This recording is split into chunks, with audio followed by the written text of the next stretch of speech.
criada num mundo onde o cangaço ele é um mito cultivado, um mito celebrado, porque ele é um pouco a tradução dessa dureza com a qual a gente é educado, que é educado para ser forte, para resistir.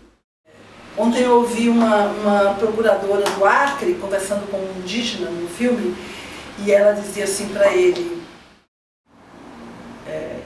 que você aprende a pensar a partir do lugar que seus pés estão fincados, ou que seus pés estão pisando.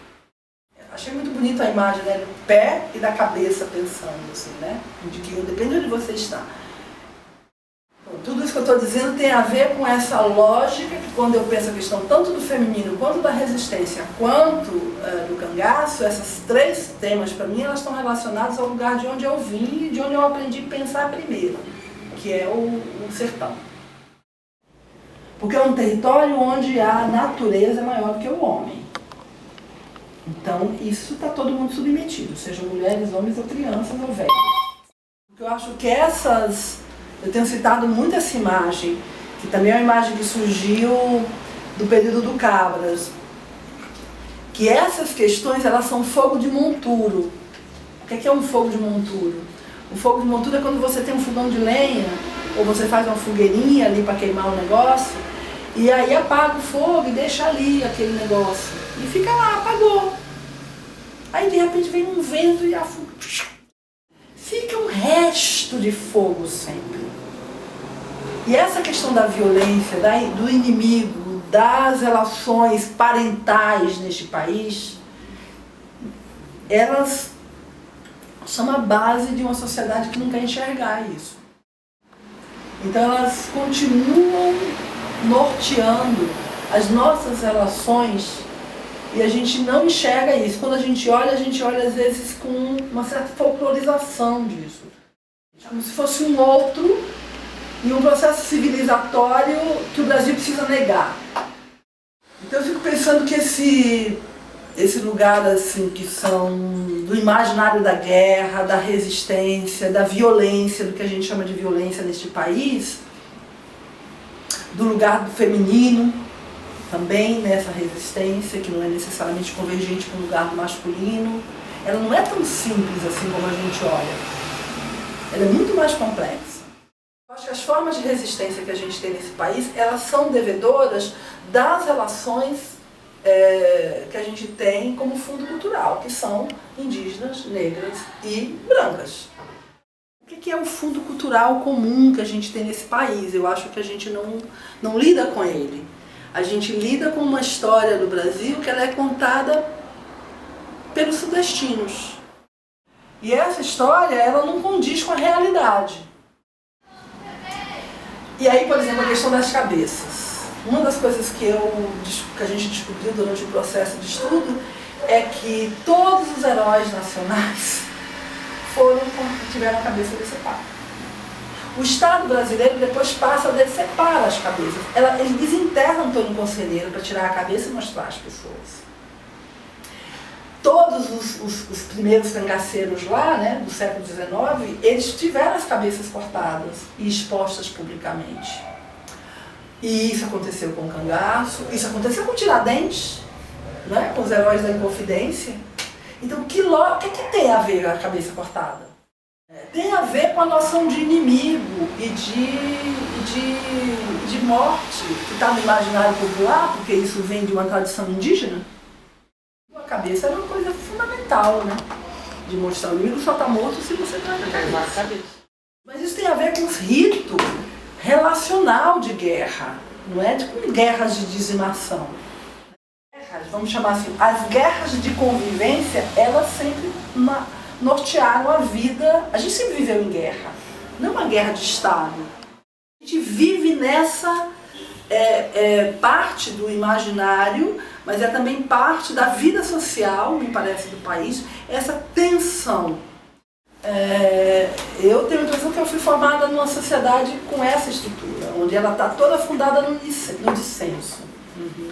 E isso é independente tanto para homens como para mulheres, entende? No sertão eu não acho que a gente foi educada como mulher diverso do que, por exemplo, os homens foram educados.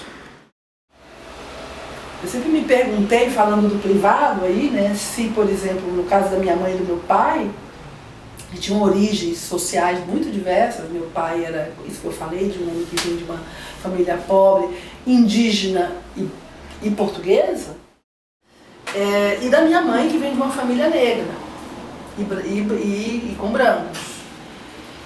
E que aí é engraçado, né? Porque apesar da marca da escravatura, são pessoas que conhecem melhor, ou que conhecem melhor, ou se viraram melhor na ideia de comercialização, de virar negociante, de ter pequeno negócio, em cidadezinhas que eram...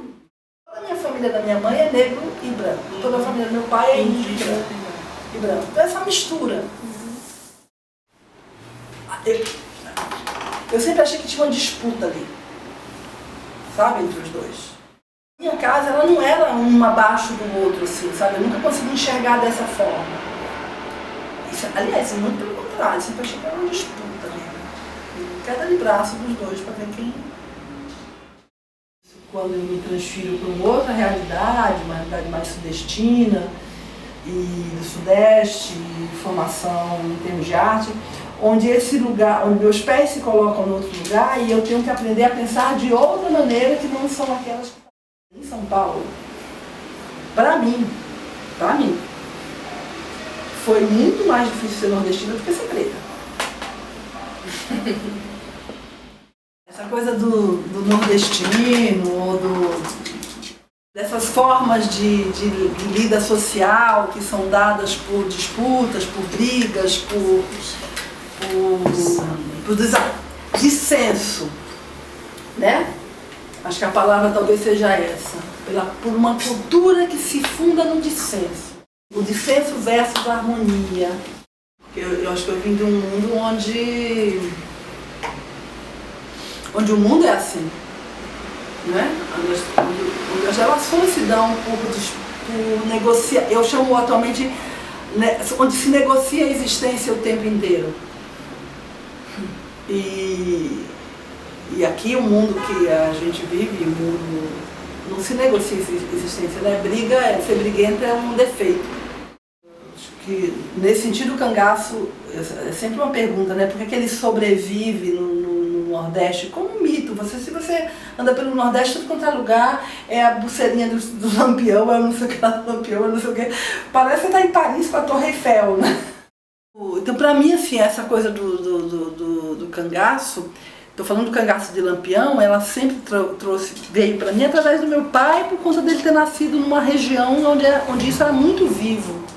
O cangaço, ele sempre foi uma das histórias de história mesmo, que você ouve o tempo inteiro, que você está o tempo inteiro dialogando com esse imaginário.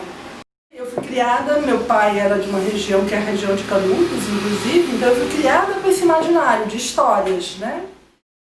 E tem uma coisa que eu acho muito incrível, até estou trabalhando, eu trabalho sobre narratividade, sobre narrativa, e hoje eu estava falando disso, né? Que o que faz a fama é a palavra, né?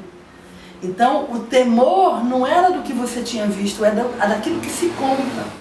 O que significa isso? Que imaginário é esse que cultua e cultiva essa figura, que não é exatamente o Lampião histórico, mas é um mito, não é a Maria Bonita histórica, não é a história real da Maria Bonita. Eu tenho a impressão que passa aí por uma certa concepção de humano, que é que a gente entende como humanidade.